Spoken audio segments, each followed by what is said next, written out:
Hello there, welcome to episode 1 of my tutorial series for Cataclysm Dark Days Ahead. In this series I'm going to explore and explain all the different aspects of the game. We're going to go over everything together and I'm going to build a base with you folks, we're going to mod a vehicle and all those things over the course of this. I have created a character and a world. In episode 0 I have put up everything that has happened there, but for a quick summary for all of those who didn't watch that one, I'm playing here a simple lumberjack with basically no skills, just with a few useful traits, and the idea of this character was to give you a blank frame that will work for every single of your ideas, because we're going to play a character from scratch. You could take that template though and adapt it into a direction that you want, or play entirely different background. Just do as you please. Cataclysm is a wonderful sandbox game, and the earlier you treat it like a sandbox game where you can play your story, better. So, since your game might not look like my game, a few words in advance. There is a link to the launcher/downloader for this game, which will download all the resources that I'm using here. Downloading Cataclysm on your own from the different repositories is quite a painful process, and the link down there is working really well. So, I'm quickly going to go over the graphics setup so you know how you can make your game look like mine, and then we're going to dive into the game itself. So, I'm running here the Tileset. Where is it again? So, sound... here, interface, graphics, there we go. So the tileset that I'm running here is called Ultica. This one is what we got there. There's also a chibi version of that, but I'm personally not a big fan of that. You can change the tile sets that you use here in the graphics menu. Use tiles must be true, and then you can select them. And the sound pack that I'm using is the Otopack. I'm not running music. The music is from Mr. Carl Casey from Whitebed Audio. Courtesy to that, and well, that's what we're running here. Any further questions to that, feel free to ask away in the comments section, and any requests about certain topics in the series, please feel free to add them into the comment section. I'm super happy to have some extra directions which kind of topics you guys are interested in, because damn, this game is deep. I'm going to do my best to explore one topic per episode. And since this is at the same time a bit of a let's play thing, because I'm going to play the game while I'm explaining these things, I'm always going to take the time to explain the random occurrences while we're crafting, while we're collecting something, because I personally think this only deepens the quality of this of a whole series. That being said, let's get finally started, shall we? So, now there's one last thing. If you ever feel overwhelmed by this series, I also made a beginners type series which has way more emphasis on explaining the key bindings, because I know that roguelikes and ASCII games have their complete own learning curve when it comes down to the key bindings. So check it out. There's the link down there. Like I said, it will hold your hands in regards of these topics. And if you ever get lost with the key bindings, press question mark and you will find at least a menu where you can look up where every action is bound at. So that's one thing. Yeah. But I'm going to explain everything as good as I can along the way. So press M for map, and we're rocking here also the tiles on the map. I think probably you have to set that up on the graphics menu as well. I'm not exactly sure. Yeah, here. Use tiles to display over map, so if that's not a thing on your side, this is how you set it up. So this is where our character started. I created a lumberjack who starts out in the wilderness. I differed from the standard start at the evac shelter, because here today in episode 1, my big topic for this episode will be how to go around and look around for a good spot to live at. Down here, ironically enough, we have already a evac shelter that we could visit, but here we have already the first problem. There's a forest between us and the evac shelter, and I'd strongly recommend you to stay away from forests at the beginning of the game unless you are like, ah, well, I'm gonna reroll anyway. So we're going to walk around here a little bit. Pressing Z and capital Z allows you to zoom in and out, and we're starting out at a campground. Pressing I shows that the inventory of our character is really only consisting of a wood axe, some clothing, a smartphone.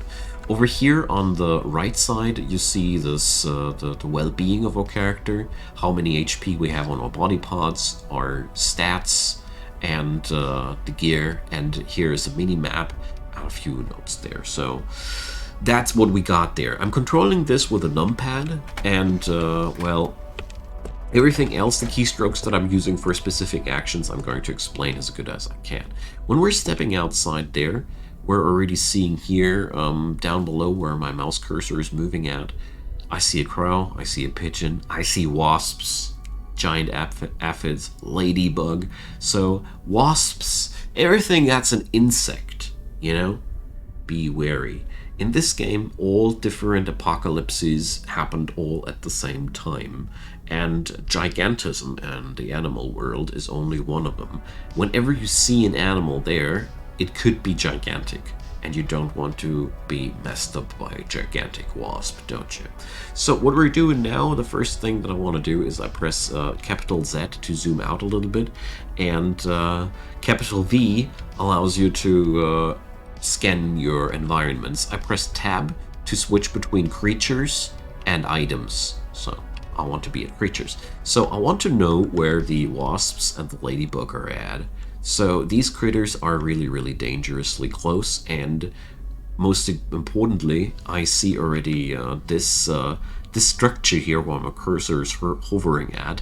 This is a nest structure, so our starting point is as bad as it could be. This is a wasp's nest. So what we're going to do here, the first thing is we're going to move just around the corner and onto the street and away from that.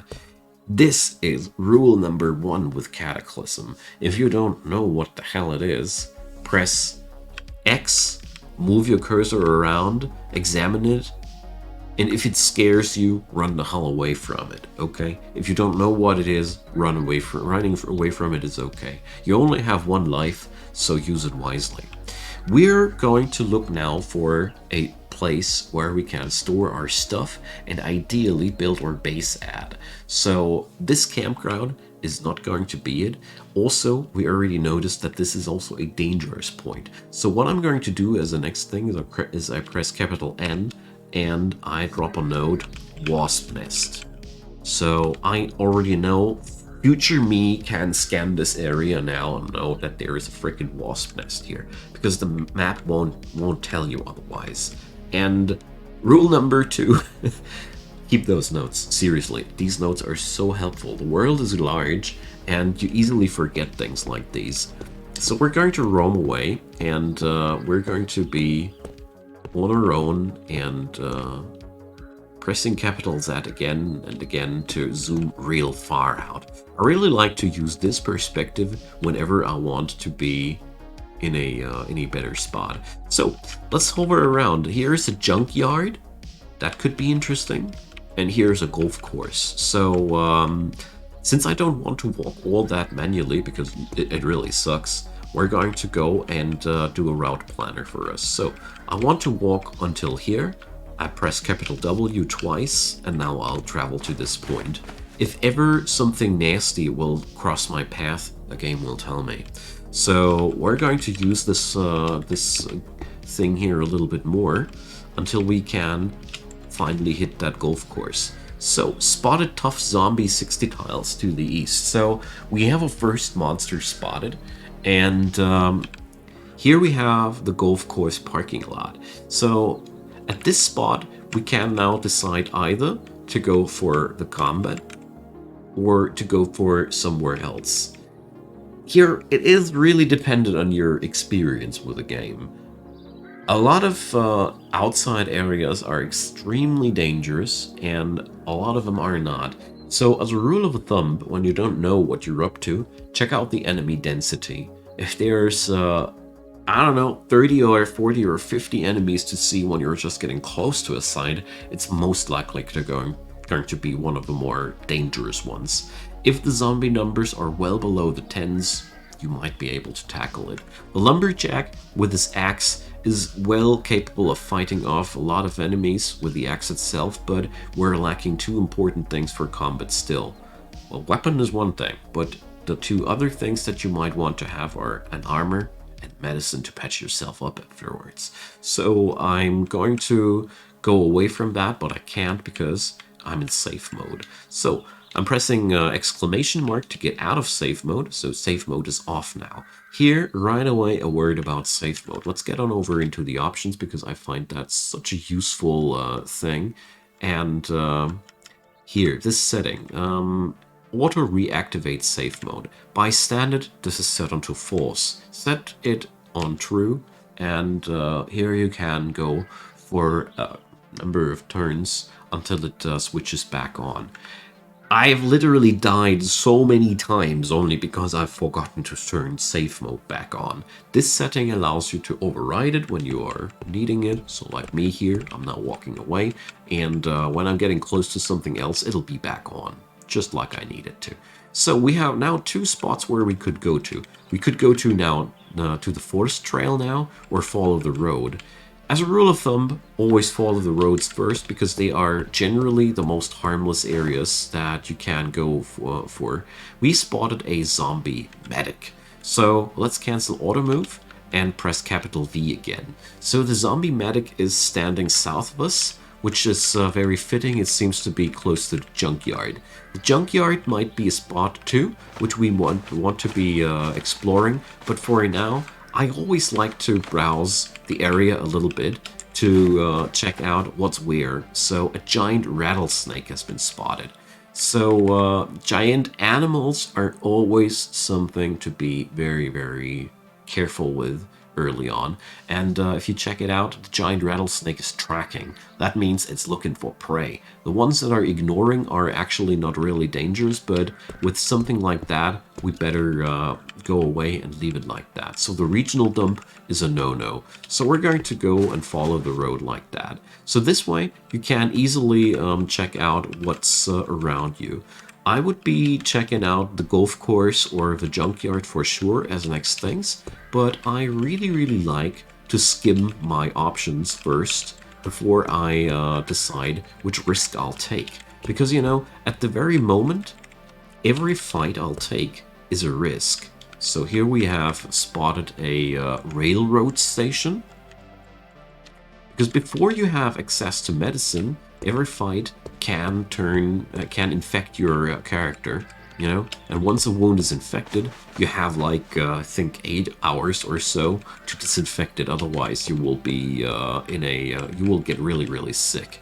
So we found a radio tower. Wonderful. Radio towers are something you might want to look out for in general, because whenever you find one, you can uncover a lot of the map with it. So we zoom in, small z, and pressing E allows you to climb the fence there.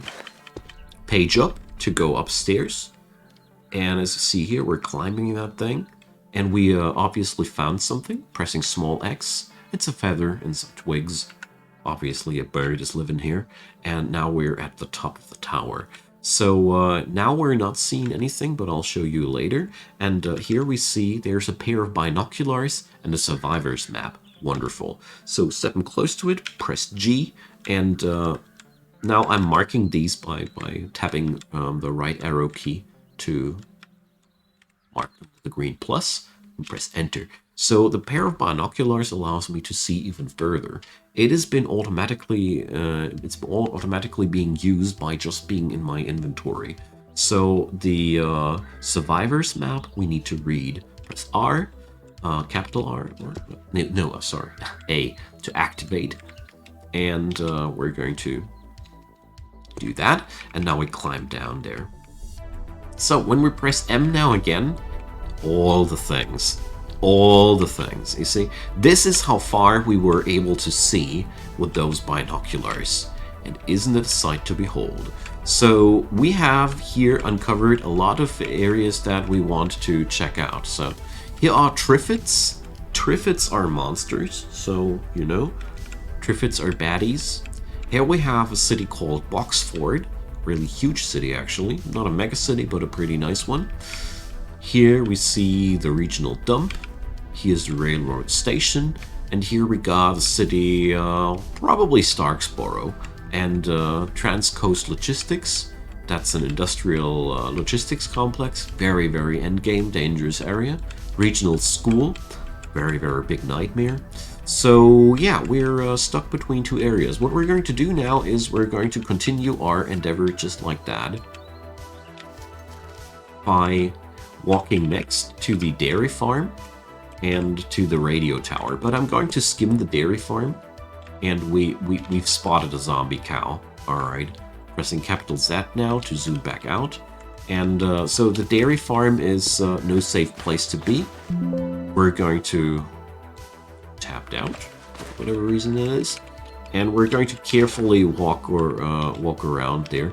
So as you see here, the auto walking sometimes gives you a bit of a unpleasant way to walk around, but here we go. So here I just do the same thing yet again. I'm going to go over to the radio tower and Boxford Survivors map. This is exactly the same items that we got there, but you can also zoom in or out here as well. So we have now found a lot of different areas that we can explore here. So I've already found couple of really, really interesting areas. Light industry is very good. Leamington is a small town that we could easily secure and pilfer. What do we have here? Here's another evac shelter. So, judging from the looks of it, this is looking like a really, really good area. We have farm fields, we have one evac shelter, we have two small cities, we have a light industry, and we have lots of other areas that we could pilfer for resources and the like. And there we go. So your world, of course, will look differently. But I strongly recommend you to look around as long as possible before you settle down on a decision. Here we're going to settle down with the decision to go to the evac shelter, because, you know, I don't want to live at the evac shelter, but you can always pilfer resources quite nicely there. Oh, I forgot to zoom out, I'm sorry. So we've spotted monsters, zombie child, and soldier ants. Okay, so a soldier ant is major bad news. So what we're doing here is we're immediately retreating. Ants, you know, the problem about ants is they are many. There are always so many. And if you see one soldier ant, that means lots of them are around the corner. So what we're going to do is we're now going to cut the corners like that. Let's see. And go like this. So whenever you're traversing to the forest, don't fool yourself. It is dangerous without a gun. Because in forests, you can very suddenly stand face to face with very, very deadly enemy. Therefore, really try to use this as sparingly as possible. But I really want to check out the rural house there, because rural houses are often quite amazing staging points for your adventure. And I cannot emphasize it enough. Choose your first fights as wise as possible and as late as possible. Don't rush into the very first best fight, and this is a little bit unsettling. And let's check this out. Here we have one dead person, and we're going to zoom out here again a little bit. And I'm now first off moving around the house, not moving inside of the house, because here's the first baddie. So we have found a hazmat zombie, not too dangerous on his own, but most importantly, he has spotted me as well. So since I want to have that house as a staging point for my operations, you know, this is a pretty good point to crash at. We could even sleep a night or two here. I want to secure the area. So this guy is going to be the first enemy that I'm actually going to kill.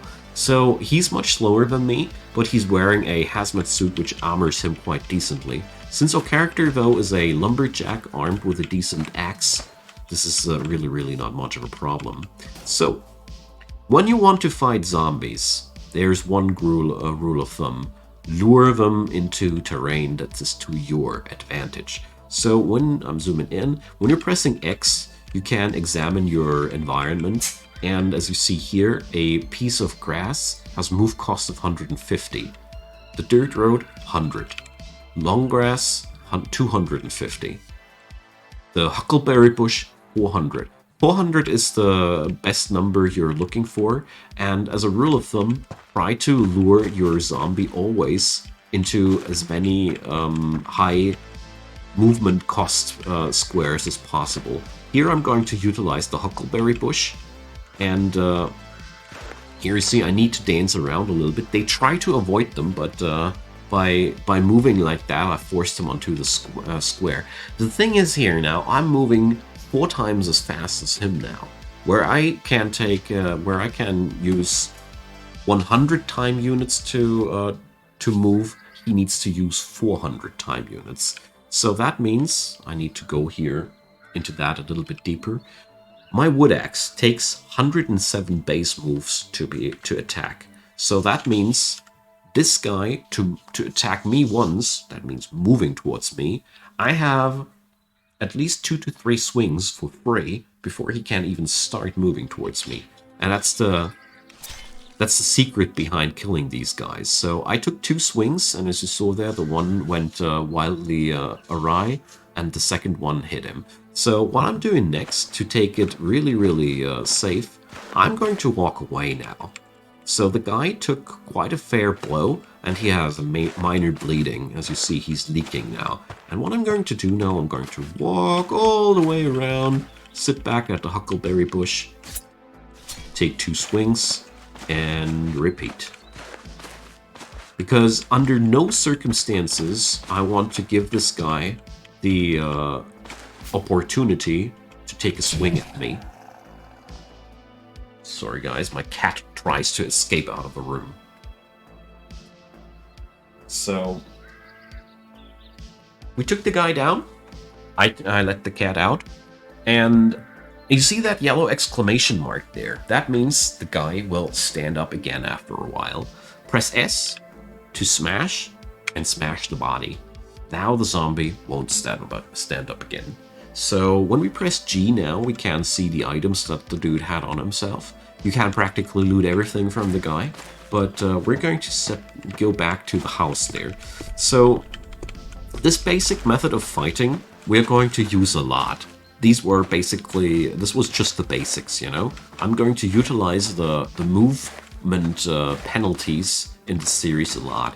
So, as you see there, no zombies popped up while we were moving around the house. But as you see here, we can't really enter. All the doors are closed, and that little yellow key sign there, this one, is demarking that the doors are locked. So the easiest way inside of a house is always over the windows. So I'm going to try and smash a window not at the front side, preferably at the back side, because I want to use these rooms later too for myself. So always smash a window twice so you get the shots out of the frame. And now home sweet home. So a lot of these doors you can just open from inside by bumping into them. There we go. All the locked doors are now opened, and if you press C right next to them, you can close them, and as you see, they're not locked anymore. Few doors though, just like this one, stay locked until you pick the lock or you smash them open, but more about that later. So here we have now access to an entire house. What I'm always trying to do first is I'm trying to open all the rooms and check out if I'm really alone. And now we have the whole house to our taking. So the bathroom is always the first spot where I want to go to. So as you see here, when you press G, you are getting asked where you want to pick up items. You can also go for the I think it's the it's called. Well, if you press slash, you get into the advanced item filter. I've forgotten how it's called. I think, yeah, advanced inventory manager here. So this thing now, displays all the items close to me, so you don't need to browse all. You can browse them all at once. So here, what we're looking for, antiseptics. That is your magical juice that you're looking for. Alcohol wipes are the pretty much as good as, well, not as good as, but you can also disinfect wounds with it, but antiseptics are the best. So we got that. But as you saw already, we cannot pick up the alcohol wipes because we have no space for that. So let's fix that. Next step, we get on over to the bedroom. Press G, and first thing I like to go for is I like to check out if I can find a backpack or anything like that in the house that I'm currently pilfering. Most of the time the answer is no. So what we're doing instead is we're going to get on over here where we smashed the window.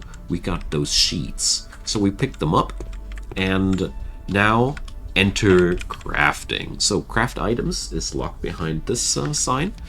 And now we are in the crafting menu. I am not going to go too deep into that currently because we're going to spend a lot of time. We're now going to press F to filter out, and you're going to look for a sling, a makeshift sling. So we're going to make 2 of these, and so we don't have to do that twice. Press B to make batches of that, and we're crafting 2 of these. So game asks me now where I want to put the stuff that I have in my hands. I want to store my axe in the holster, and now we have 2 makeshift slings. We cannot pick them up yet again, but if I press capital W, I can wear them. So slings, well, imagine you take a long piece of fabric and you just sling it around you and use it as a pocket. That's exactly what we did there, and that's exactly as primitive as this sort of a backpack is, but it allows you to carry stuff in the pre-backpack era. I mean, look at us. We can't even carry a gallon jug of ammonia solution in our curtain backpacks. So, well, what we're going to look for here is the alcohol wipes, and well, the rest of the items I'm not going to pilfer too much here because I personally like to travel with as few items as possible very early on. Pressing W now again to wield an item because I want that axe back in my hands. Okay, so I think we're only left with one thing. Go to the freezer, press capital E, and have some sloppy joes. Obviously we have some left over. So my dude is hungry, and we're going to feed him some. And we're going to eat some sloppy joes and drink some clean water. So press G again to loot the freezer. I'm going to pick up a plastic bottle or 2 plastic bottles of clean water because water is really one resource worth having around yourself. But the other items I'm going to keep inside the freezer, and that's pretty much where I'm going to leave it for today.